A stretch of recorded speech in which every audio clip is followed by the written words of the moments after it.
Celtic world has more than its share of the supernatural, legends, and myth, which sometimes cross the line into reality. I tell those tales here on Dark Celtic History.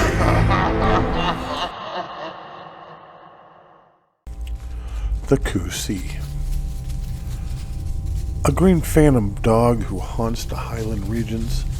The creature is large and can hunt in complete silence. The Cù-Sìth is a spectral hound from Scottish folklore that haunts the Scottish Highlands. Its name essentially means fairy dog. The creature is said to almost be the size of a bull with dark green shaggy fur and a coiled or braided tail. A very intimidating creature to see while roaming the moors of the Highlands. The Cù-Sìth was feared as a harbinger of death. In a similar way, the Grim Reaper appears at the death to lead the soul to the afterlife, so the Cù-Sìth takes the soul to the fairy realm, or the underworld. The hound is said to have hunted silently for its victims, and sometimes rend the air with 3 blood-curdling yowls that carried for a great distance and even far out over the sea. Whoever heard the howling of the beast had to reach a place of safety by the 3rd howl, or be killed by the sheer terror of it. When this was heard, men would lock up women who were nursing babies. This was to prevent the Cù-Sìth from stealing them away to the fairy world, where they would be made to give up their milk to feed the children of the Dúneasí, or the fairies who were often believed to be the forefathers of the gods and goddesses of nature. They were said to live in the fairy mounds, which was the visible aspect and entrance of their realm, which was a kind of parallel universe existing alongside the world of human beings. For a bewildered drunken Highlander named Rob, his experience with the Cù-Sìth would be the most frightening moment of his life.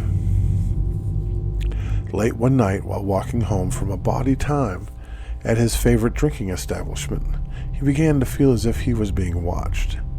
As he trudged down the lonely, dark road to his cottage, he could feel himself sobering up from the fright of the eerie feeling he was experiencing. As he walked along, it became eerily quiet. Even the waves sloshing upon the rocks below were hushed. His mind wandered, and he thought he could hear footsteps behind him. But every time he looked, there was nothing. He looked to the night sky for light to guide his way, but the sight of the full moon only brought thoughts of werewolves, monsters, and other creatures that might do him harm. His heart began racing along with his imagination. Then, at the sight of 2 fiery eyes upon the road ahead, he fainted and fell to the ground. He awoke sometime later in his home, no worse for wear, a bump on his head and soiled pants. He was sure he was a goner when he saw the eyes of the demon coming at him, he said. Then, to his dismay, he found out it was just the lanterns of 2 men on the road who had found him and brought him home. At hearing this, he was relieved, and he drank down some tea to settle his nerves. As he laid back and began to relax, he asked the 2 men why they were out so late on the road, as he had left the pub before midnight. They replied that they had only found him this very morning.